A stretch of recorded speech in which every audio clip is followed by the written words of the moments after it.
कथा हनुमान चालीसाची। जय श्रीराम।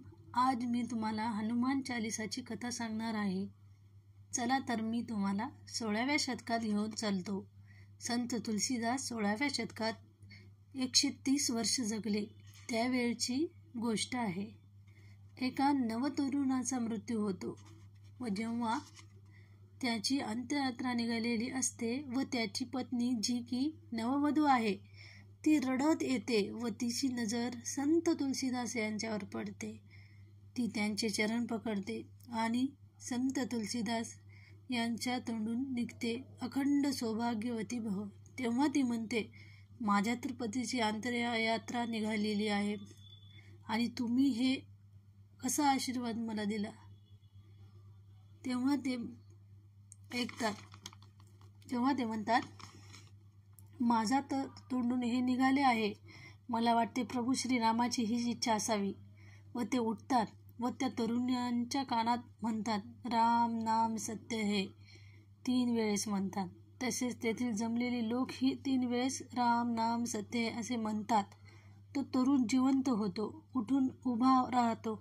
जसा ही हा चमत्कार लोक बघतात असे म्हणतात की त्या दिवसापासून ही प्रथा सुरू झाली आहे, राम नाम सत्य है। आणि जेव्हा या चमत्काराची बातमी मुघल दरबारात पोहोचते तसेच सम्राट अकबर सुद्धा आश्चर्यचकित होतात व ते दिवाण तोडरमल व रहीम खान यांना संत तुलसीदास यांच्याकडे पाठवतात, त्यांना घेऊन यावं, आम्हाला देखील चमत्कार पाहायचा आहे। त्यांना घेऊन येतात तेव्हा अकबर बादशाह म्हणतात, आमच्या स्तुतीत काहीतरी बोला। तेव्हा संत तुलसीदास म्हणतात, मी तर फक्त प्रभू श्रीरामाचा भक्त आहे, मला प्रभू श्रीरामाच्या भक्तीशिवाय काहीच मंजूर नाही। तेव्हा अकबर बादशाहाला राग येतो व ते त्यांना फत्तेपूर सिक्रीच्या तुरुंगामध्ये कैद करतात।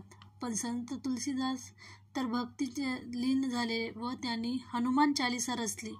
40 दिवस निरंतर पठण केले व 40व्या दिवशी एक चमत्कार झाला। हजारो वानरांनी सम्राट अकबराच्या महलात आले व त्यांना धुमाकूळ घातला।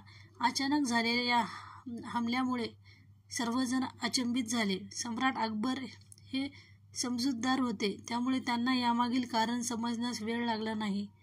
त्यांना संत तुलसीदास यांच्या भक्तीचा महिमा समजला। अकबर बादशहाने